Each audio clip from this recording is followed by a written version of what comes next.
Welcome to Desert Well, a place where we gather like travelers finding refreshment and community around life's most essential source. Throughout history, wells have been places where people pause their journey, places where they share stories and find the sustenance they need to continue on. But we're here because we've discovered something even better. Jesus promised that whoever drinks from the water he gives will never thirst again.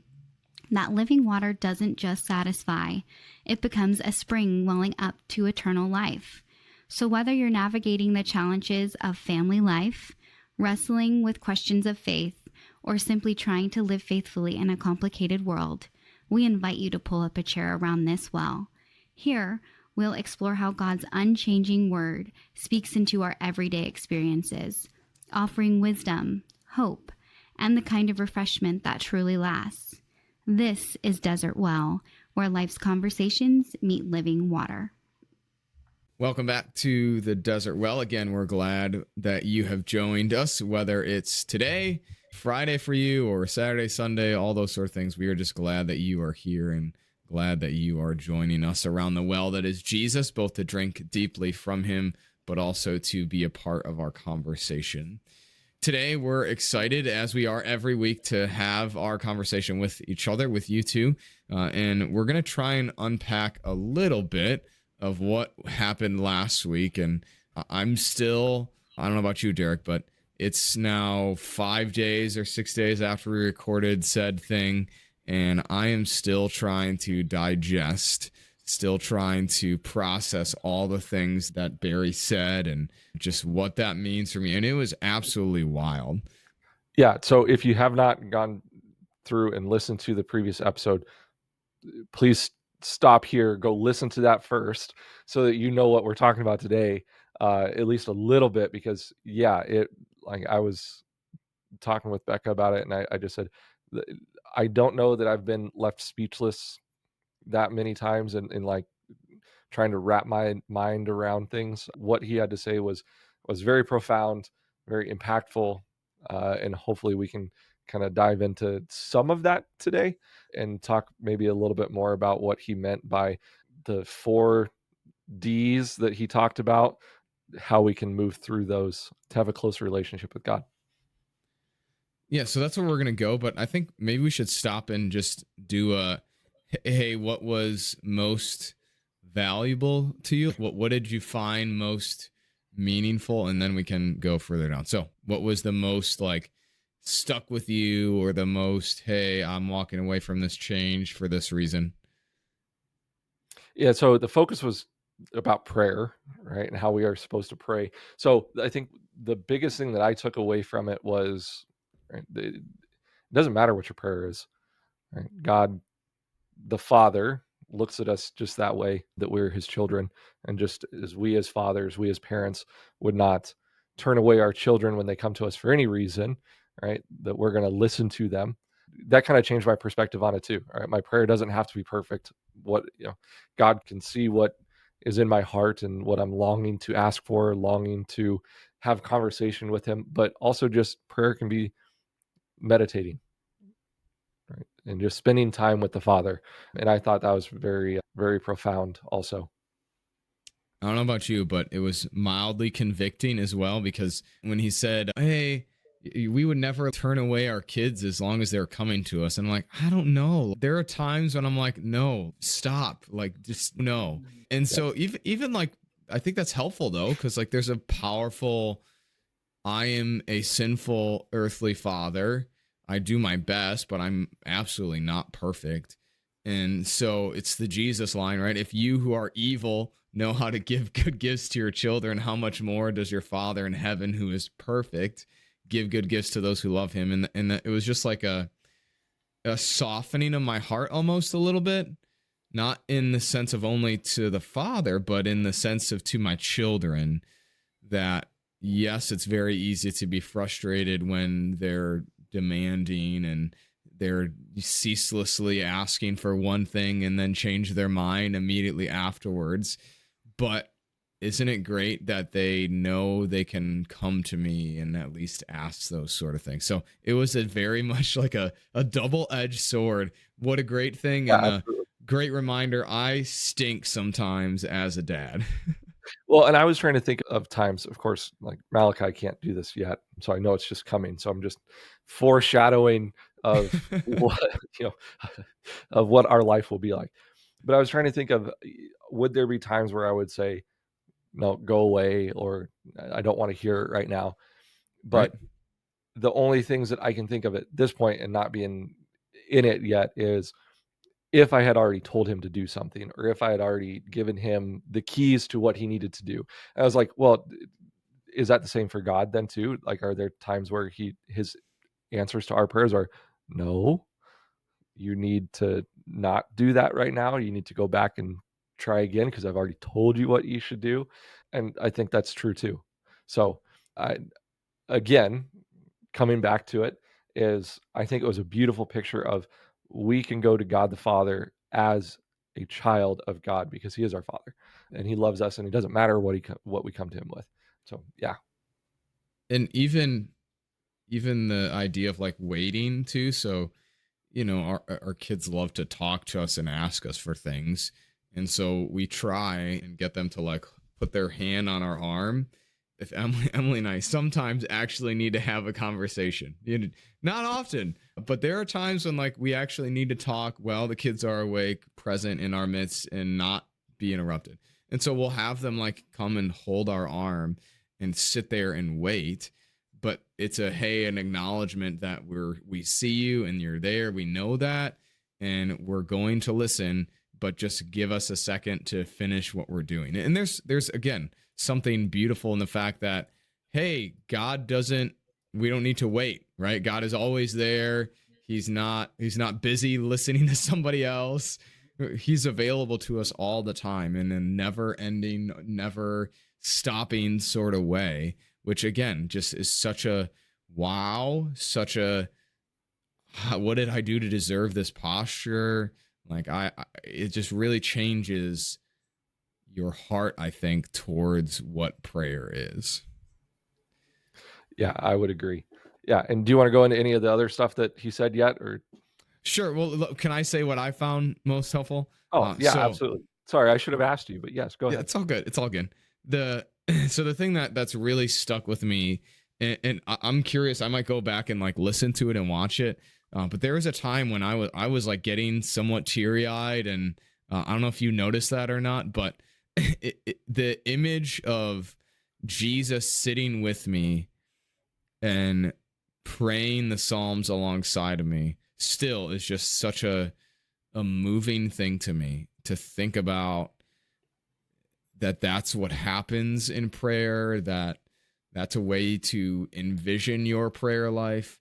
Has been so just, I mean, it's crazy. So he suggested in our time together to do read the Psalms in this way, because it was the question of like in with Jesus, that sort of thing. And so in the morning, I've been trying to do this very thing. So maybe we'll talk about this in a second, but I bought and you don't have to buy anything to do this, but I wanted to for my own sake. So I bought a psalm, it's only the book of Psalms. And on one side of the page is the text. And on the other side of the page there's lines, but it's just a blank page. And it's like, I don't know, maybe however many inches that is, 8 inches tall, 6 inches wide, or something like that. And so in the morning, what I'm doing now is before I read my other scripture, I sit down and I look to the chair, like literally turn my head to the chair to my right on our dining room table and say, all right, Jesus, what do you want me to hear from you this morning as we read the Psalms together? And then I open up the Psalms and I read, and I'm looking for, just like you said, that phrase that sticks out for me.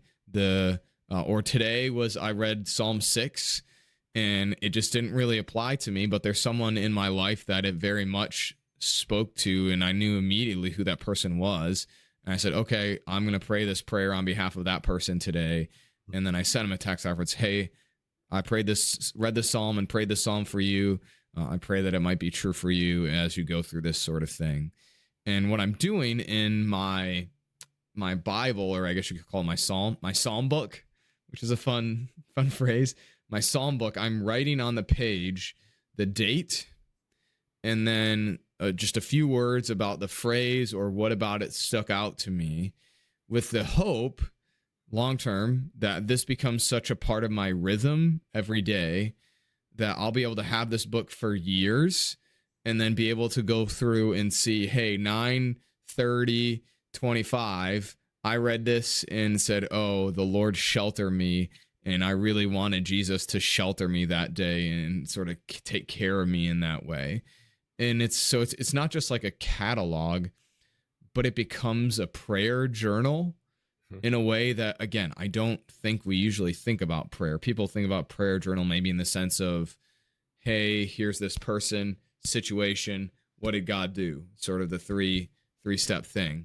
But this is like a prayer journal of where are we listening to the voice of Jesus who's coming alongside of us and reading with us, and by his Spirit that's within us, nudging us to hear different words that we might need to hear as he reads with us. And so I still am, I mean, it's such a beautiful thing that I'm not one to pick up my Bible again at the end of the day, but I've been picking up my Psalms to like reread this passage that I've been trying to like chew on again, just because it's been such a powerful, such a centering, such a, I don't know, like just, I feel like I'm standing on a more different place that I was before in a way that I just have found so helpful. Yeah. So I think that we should include a link to the one that you got too. Sure, we can put that in the description. Yeah. So yeah, and I'll piggyback off of that. For you, the listener, Jared sent me a text and was like, hey, I'm going to do this. Here's what I got. And I was like, oh, that's really interesting. I've never done anything like that either. And I was sitting there trying to process. I even said in the last episode, I'm trying to figure out how I can apply this to my life and what I can do. So I got one too. So Jared and I were both doing this. And actually I just shared with Derek the staff. tried to one-up me though. That's like he said, oh, I want this other one. I think it's going to be better. I didn't say that at all. I said yours is probably better quality. Yeah. But anyways, we got different versions. I'm just playing. Yeah. Oh yeah. We got different versions. So we'll include both of those for you. But I've approached it a little bit different than what you have, probably, Sure. with like looking at prayer. And I'm writing more down like my thoughts. So as I read through it, like one of the words, right, it talks about how God abhors. And I was like, okay, well, what does it mean in that context? Another one is it talks about how God is our shield. So I'm only through the first 5 Psalms right now, but what do I think that really means in context of this? And I'm going through it too and seeing, where does this also point to Jesus? So trying to make like more notes going along it that way, highlighting things. But I need to go back through it too and think about the prayer side, because that's really what Barry was talking about too. But yeah, also dating it. But I did. So I shared with the staff at our meeting this afternoon, and I said, hey, this is something that we spoke with Barry about and he told us about. And so I said, Jared and I are both kind of going through it. And I showed him the Psalm book and said, if you want to do it, I can share you the link to either of our things. So sure. I don't know if there'll be any takers or not. Well, we'll see. I think that because these are sort of not time stamped and not sequential necessarily, listener, you're welcome to come alongside of us and do that. But I don't know, we can like say, hey, challenge yourself to join us for the next 100 days. Because if you watch this in the year 2026 and you're like, oh, I'm doing this challenge with the pastor and Mr. Blessing, and then you're like, you come up to us and we say, what? Oh, I'm like done now. I've read all the Psalms. I'm restarting. So I think if anything, it's an invitation to think about, as Barry led us to, how might you find a meaningful change, addition, subtraction, whatever it is you need in your abiding with your Father in heaven. And if the Psalms are it for you and you want to try that out, great. But if it's something else too, I think we would rejoice together with you that you're taking an intentional step to think about how might you spend some more time with your father. And that is a good thing, regardless of, again, the way and the format, the medium you choose for that. Yep. So let's go ahead and dive in today, unless you want to say anything else about last week. Yeah, it was mind blowing. I'm looking forward to being able to get him back on here Okay. later. And I think it'll be fun too. When you and I, when we're able to go through all of the Psalms in whatever way we're doing it, that we can bring him back and he can talk about the Psalms a little bit, that get his insight on it. And then I'll realize I've read all of the Psalms incorrectly or something along those lines. And then we just have to start again, right? That's right. That's right. So today we want to dive in, or at least talk a little bit more extensively about one of the things that he said. Derek already alluded to it earlier, and it was this nice little phrase, and we'll see if I can get it right here. So it was two things, call them movements, if you will. So the first movement was from discipline to devotion, and the second one was from duty. Nope, that's wrong. I got it backwards, didn't I? So it's from duty to devotion. We went back and forth with this. Neither of us have gone back and listened to the episode yet. So we know what we're Barry, talking we about. apologize. Yeah. But I think it was discipline to devotion, duty to delight. Yeah, you're right. Discipline to devotion, duty to delight. So let's just talk about those four in general and the sort of movements. So Sure. what do you find compelling about that? What in general about the phrases, what do you find compelling that we said, hey, let's spend an entire episode talking about these four words that we didn't even get correct in the right order the first time? Yeah. Well, at least we understand the overall arching concept of it, right? I would say with it, especially with the discipline to devotion, it's moving from I have to an I get to. And I think that is the key. It's something that you hesitate to want to do because you just simply have to do it for the sake of doing it, to changing your mindset of, well, no, I get to do this. I get to sit down. I get to spend time with the Father in this way, rather than just being something that I have to do. Sure. And so what's attractive is the like lens shifting or the mindset change. Yeah, absolutely. I'm trying to think about this in my context, right? With other things, that one of the things that I always look back to in my life as well, it's like, oh, I have to go to football practice today. But then once I got to football practice, it was, oh, I'm here. I love it. And then at the end of practice, I was like, wait, that was it? Right? So it's that mindset of once you're in it and you're doing it, you can find the joy in it too. And I think that's what Barry was trying to get us to with this, is it doesn't have to be something that you like, just that you schedule just for the sake of doing, right? It should be, I'm scheduling this because I want to be doing this, because I want to be spending time with the Father. That is where the devotion side of it comes in. That it's important enough to prioritize time, and you desire to do it so much that you block it out, so to say. Block out on some time, that is, anyway. Yeah. So I think the thing that I find compelling about it is that it's a relatable thing, or maybe it puts into words what a lot of people feel, myself included, and especially the first ones. So my best friend from seminary tells me that I'm one of the most disciplined people he's ever met in his life. And that's nice, cool, whatever. But that doesn't mean that I enjoy doing all the things that I do, right? So I can be, and I'm the first to tell you, I'm not like a workhorse all the time. I'm lazy, right? At times, that is me. But a lot of times, I'm very intrinsically motivated and can force myself to do things that a lot of people would just choose not to do. And in some ways that's good, right? You got to do the right things to do the right things to do the things that you need to do, you know, all those sort of things that helps you be productive, helps me get stuff done, etc., etc. But the error that comes from that, or the error that could come from that, is that it becomes rote and it becomes empty and it becomes meaningless in the sense of it's not serving a purpose, or it's just become a part of my routine in an unhelpful way.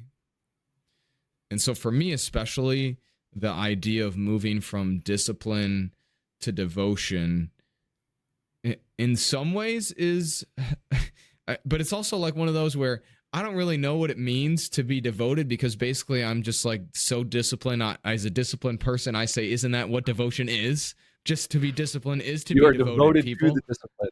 Yeah, right. So like in some ways, it's one of those, I am such this way that I believe it is the right way, right? Which means that I think it is devotion. But as you know, as I also live the experience of life and do these things, I know what it's like to do things when you want to and when you don't. And I'm the first to say that there are times when I'm doing things I don't want to do, where it's not true devotion, where it's true just gotta do it. Just put your head down and do it is how some people say it. To me, it's compelling because it's relatable, and especially because I think many of us struggle along those similar sort of lines.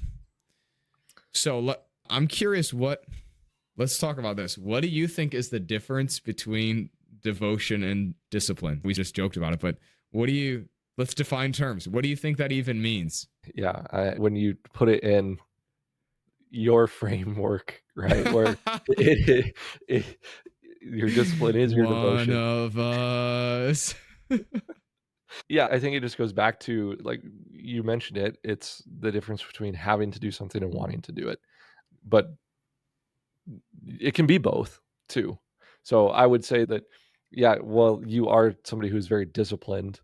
You do still have a devotion to the things that you're doing because you typically want to do them. I Sure. would say one of the things that you do that I cannot do, and well, I could do it, but I just simply choose not to, is go out and run as often as you do.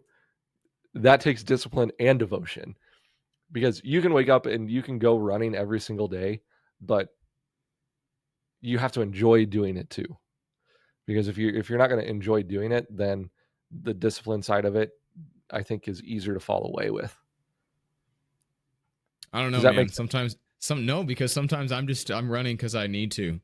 You know, it's like the even like right now, I'm not training for anything, right? I Sure. do not have the space to train for a race like a marathon, right? Where I'm needing 8-9 hours a week at the peak of training to train. I don't have that time right now. And well, no, so sorry. I'm committing one of my biggest fouls. We all have the same time. I am choosing to not delegate to that right now. I have the same time as I always do. So everybody has the time. We all make the time. So I'm not making time for that right now. But there are still days when it's like, again, we're both in the life of kids that are waking up in the middle of the night. I mean, both of us today were like, man, my brain is really foggy. I led chapel and I was done and I was like, wow, I think I did okay. Like, I'm pretty sure I talked about Jesus and peace and something, but it's like a weird zombie type out of body fog. And so, like a day like today, I don't want to do it, but I didn't run today, by the way. But on a day like today, I would just get up and say, well, I need to do this because I need to do this and I know it'll be good for me, etc., etc. It's just, again, I don't know. Maybe I don't know what real devotion is, Derek.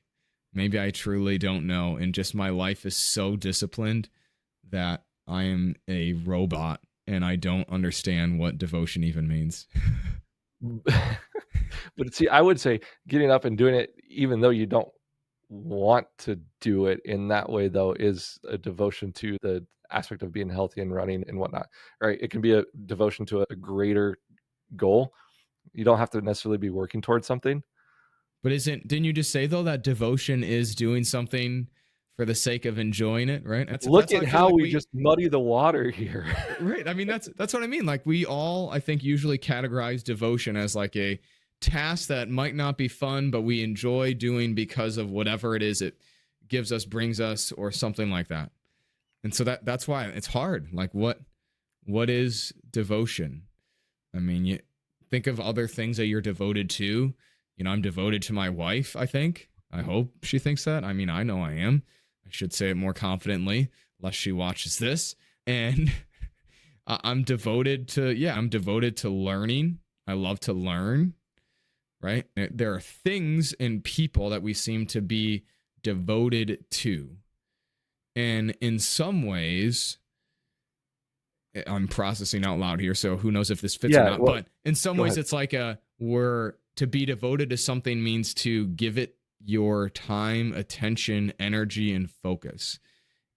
And maybe that is different than discipline, because discipline is simply just a habit or just a thing to do, whereas devotion is like an all-encompassing, all of life sort of thing. I don't know. Try that on for size. What do you think?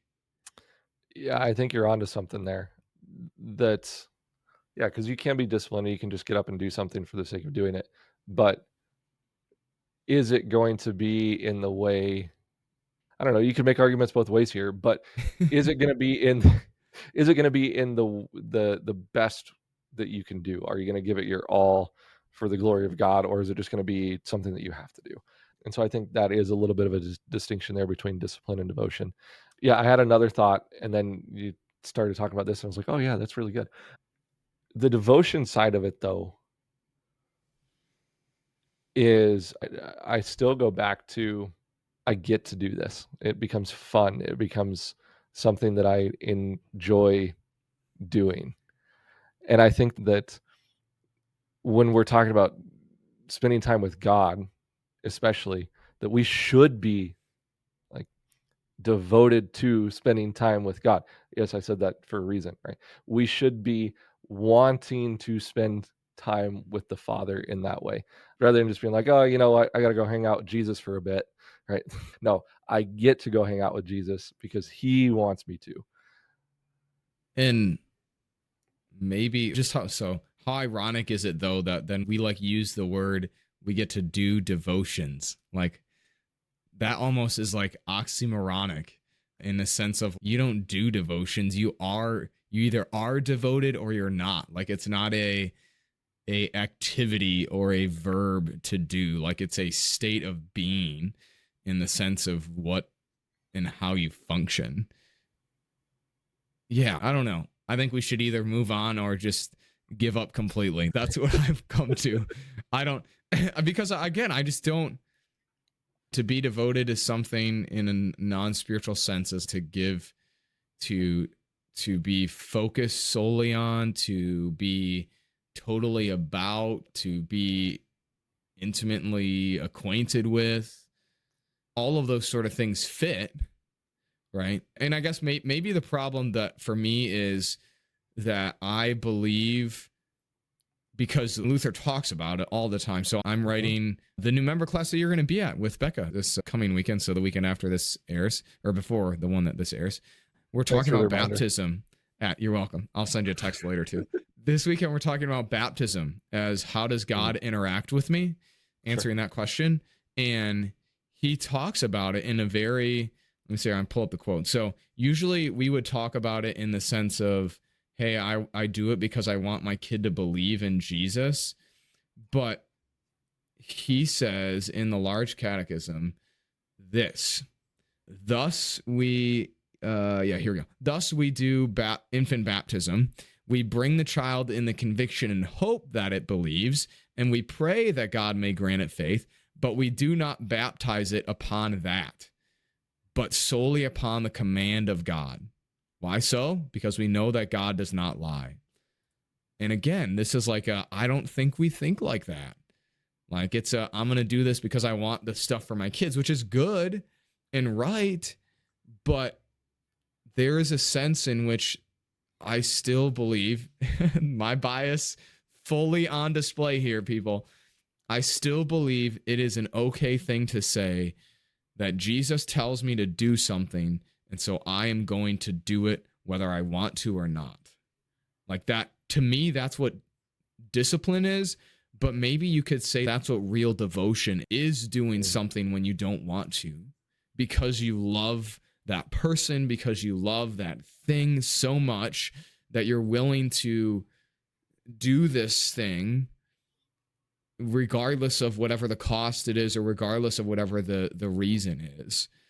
And so maybe devotion just becomes a wholehearted disciplined, or maybe it's a wholehearted way of life, that we do things in the good seasons, in the bad seasons, but that it's such a part of who we are.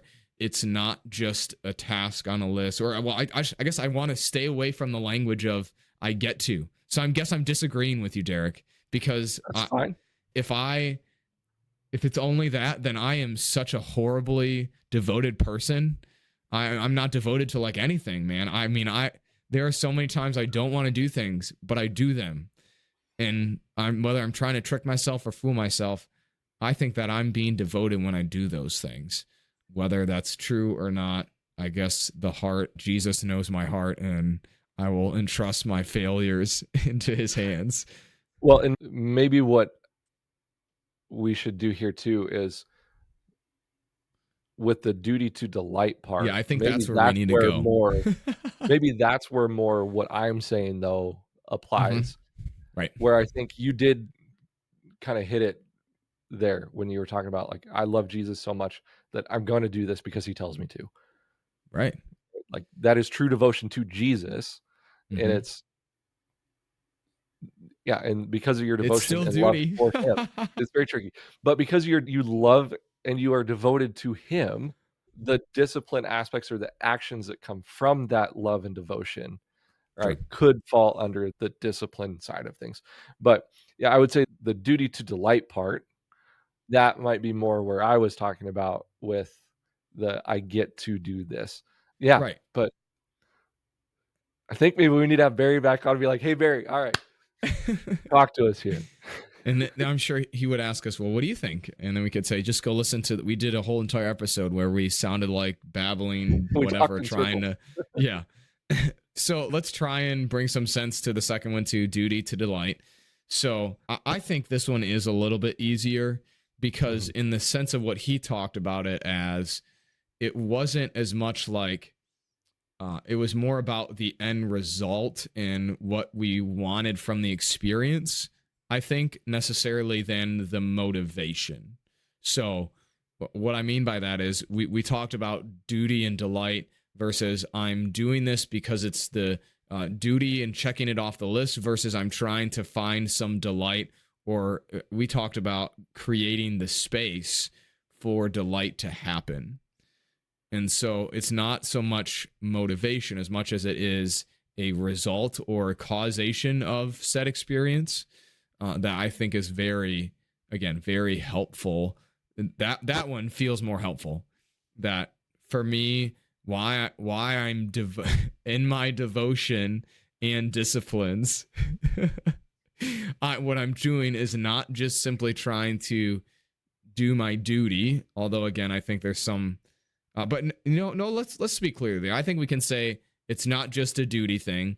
That there is delight to be had in doing the things that Jesus has called us to do. Right, baptizing our child is a very glad thing.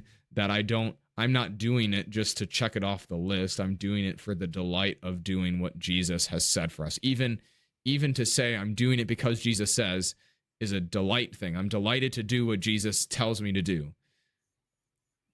I don't know. Yeah. So let me go back to something that you just said though. That duties are what we are called to do. Yep. Right. So those are the responsibilities that God has given us in our vocations to do. Right. And then, yes, we can find delight in doing those simply because if it brings the joy of the gospel to those around us and to to us, right? That we can find the joy and the peace and the comfort and the excitement and the love and all of the things within our vocation, within the responsibilities that we have and carrying those out. So maybe the responsibility, the duty is, well, I like these are the things that I'm called to do, but the delight is like in the product, the outcome, the action of carrying that out. Sure. The result. Sure. I don't know. I think we told people before that we generally say, all right, we're going to talk about this today. And then we just make sure we got our first little few and let the conversation go.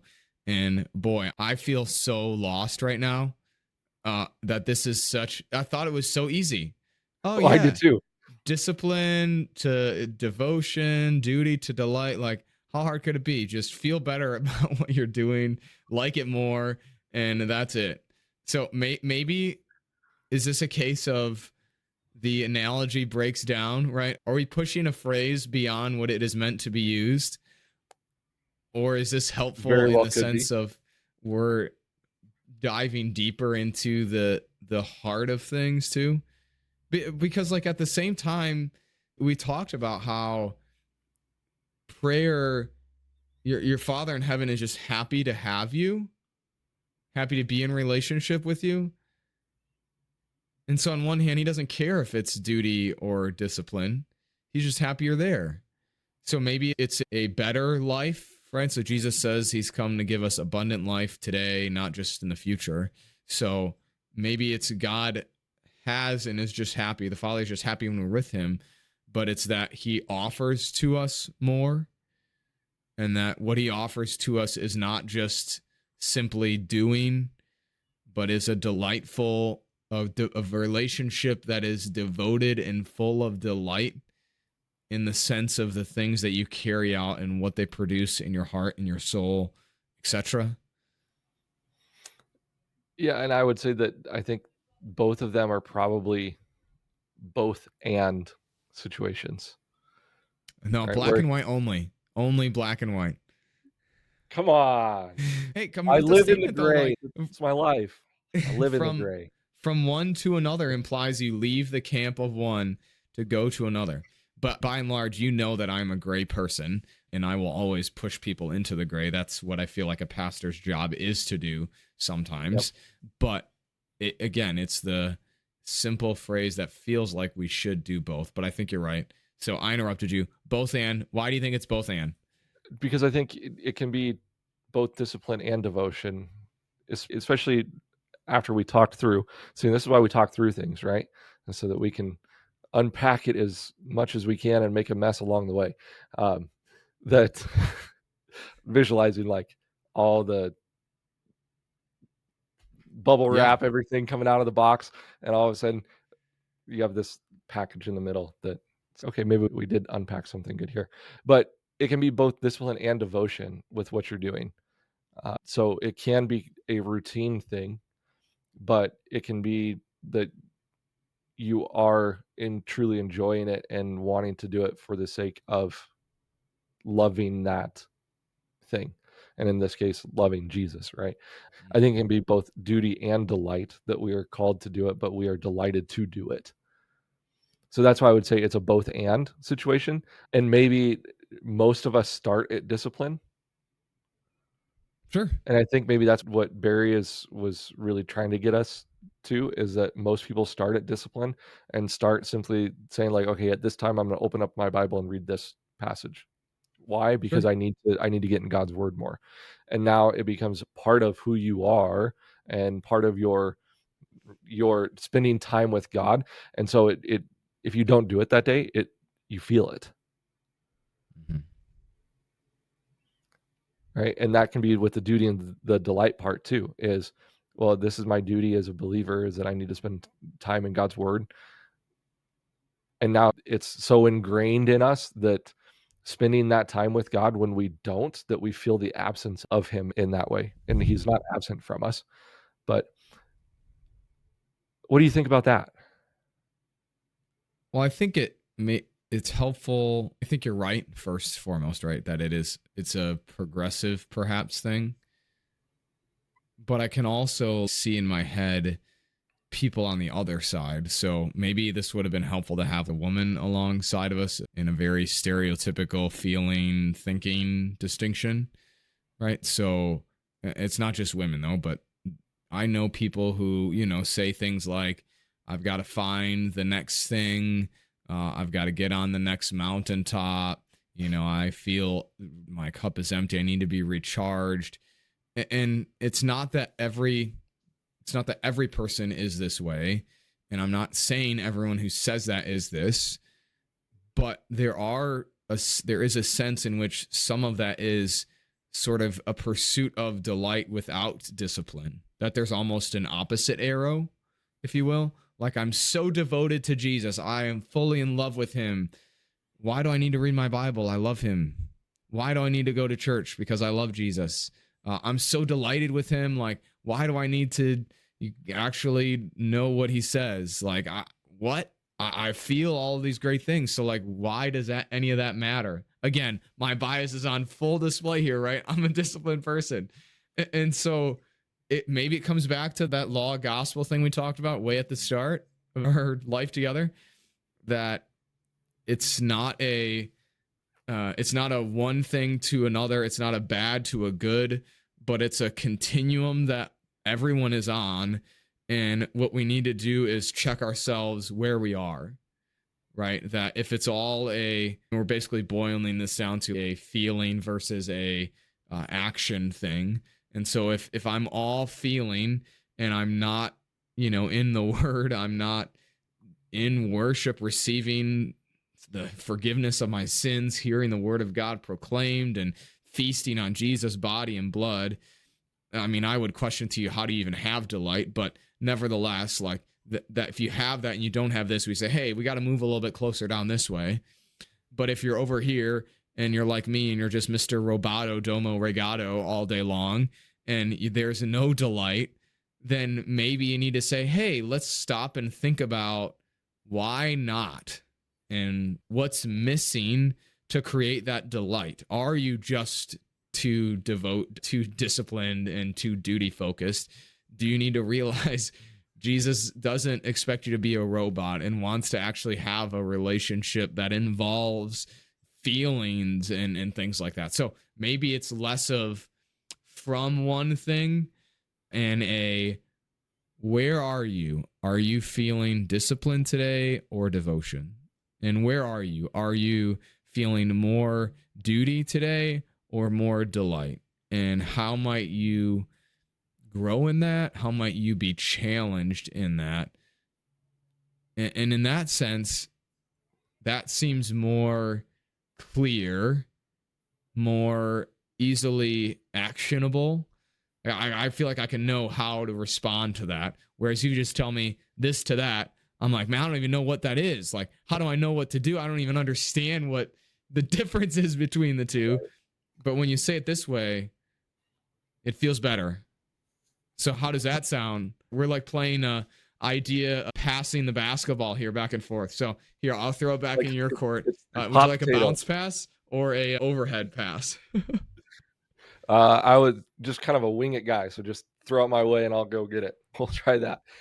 Yeah, I think you're onto something there too, that probably speaks to more people as an individual, because I'm looking at this and I would say that my life, like, I am absolutely devoted in what I do, right, for Jesus, but maybe my discipline is not there. And so maybe my devotion needs to turn into more discipline so that I do spend more structured, scheduled time in God's word. So I think that, yeah, that's definitely something that we can look at on an individual level, and it's convicting of me. So thank you. And then, yeah, delight and duty. I think we can find delight in the gospel and living under the grace that we have from the gospel. But yeah, going back to the duty side of it too, is what are we called to do within that so that we can share the joy of the gospel with others too. So yeah, I think that you are absolutely correct that each of us probably falls somewhere along the lines of one of those four things. And where are we? And is it something that is calling us that says that we need to go back to the other one to focus a little bit more and become closer to God by doing that rather than what we're currently doing, if that makes sense. Yeah. You're talking about almost like justification, sanctification language. So in some ways, like I can really, a very, I don't know what, an example, right, of this. Let's say you just newly believe in Jesus, right? I love Jesus. Whatever it is, however I found him, etc. I love him. He's great. Okay, well, now he has things that he says for you, how you should live your life. So it's not all about me now. It's about love God, love neighbor. And so that means I need to change the ways I live. Well, why do I need to do that? I love Jesus. Well, because you have a duty as someone who finds delight in him to do what he says. No, I don't want to do that. I love him. I'll stick over here. So that maybe that helps in the distinction of, hey, once we find ourselves in faith, something that we can't do, God does for us, then this is like a not a meter. I don't ever like that language. Like we're not really measuring ourselves, but maybe we could use the language of like marks of a disciple. A marks of a follower of Jesus is someone who is disciplined, devoted, and is duty focused and delighted as well. And maybe that actually is better, because then we like, as Lutheran Christians, tensions and things that seem to be in contradiction, but that we hold together, even though they're not the same, saint, sinner, stuff like that. And this feels like one of those. We could file it in that category as well, that we're not all brain people. We're heart people too, but we're also not only heart people. We're also brain people and life people as well. And if you try and push yourself one way or the other, you'll get into too much trouble, or you will get into some sort of trouble on either side. So I think I've learned we need to get Barry, call him. I'll tell him, I'll text him after we're done and say, we think you're wrong, actually. So it's not from this to that. We think it's living within this and that, and not on a spectrum, or not trying to get to one thing versus the other, but just trying to be both in an appropriately even keeled way. Yeah, and I'm sure he'll have something that says, well, Jared, this is where I would say that you need to rethink what you guys are talking about. And yeah, I would say this is the joy of one, bringing guests on the podcast, but the joy of doing the podcast too is, we've said it many times, it's just two guys talking about a topic here and trying to figure out our path through it, while still trying to focus on Jesus and all aspects of him around the well. But yeah, I'm interested to see what Barry says, and Barry will probably be like, you guys need to have me back on the podcast here real soon. Then be like, come on back, Barry. I think that's probably a good enough place to end it. I don't feel like we've really answered it, and perhaps this is like the first one where this feels the most conversational, in the sense of, I don't feel like neither of us thought we were going to be here. So that means we talked ourselves into this corner, and hopefully somebody else found it helpful and enjoyable along the way too. So if this was completely not worth your time, please tell us. I'm sorry if that's the case for you. But we also I think so, that this could have been helpful, because it's been helpful for me to think about the differences between these as I follow Jesus. That what does it mean to be all of these things? How do I think about them? Because, it's as I say sometimes in worship, that following Jesus is not a 1 day a week or an hour a week, but a 7 days a week, 24 hours a day, 365, all those sort of things. And it's meant to be an all-consuming thing. And so if it's all-consuming, then the question that naturally comes from that is, well, how is it all-consuming? And what does it mean that it's all-consuming for me and for my life too? Thank you for being here. Next week, we are going to do something new in our life together. So yeah, this will be fun. We are starting, we're going to try and get into a rhythm of sorts. We'll see how it works, where it will be the first of the month will be a guest that we'll bring on. The second week of that month will just be us. So that'll probably be the least watched episode of the entire month. And then the third week of the month will be a report.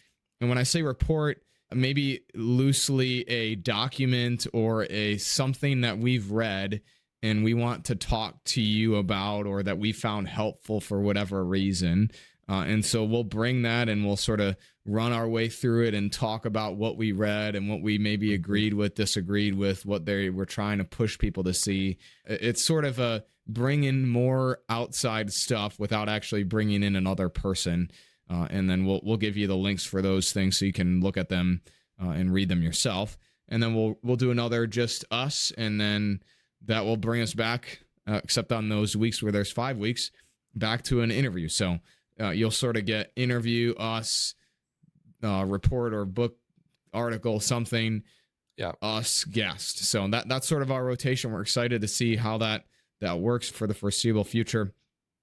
So if there's any, I don't know, call it articles, call it reports or things like that you might think we should digest, please share them with us. We'd love to see them, and maybe we'll pull them up and talk about them someday. But we're glad you're here. Glad that you've joined us around the well, and we'll catch you next week. Yeah, thanks for joining us for the conversation, unpacking what this means, and putting up with us along the way too. We'll see you next week.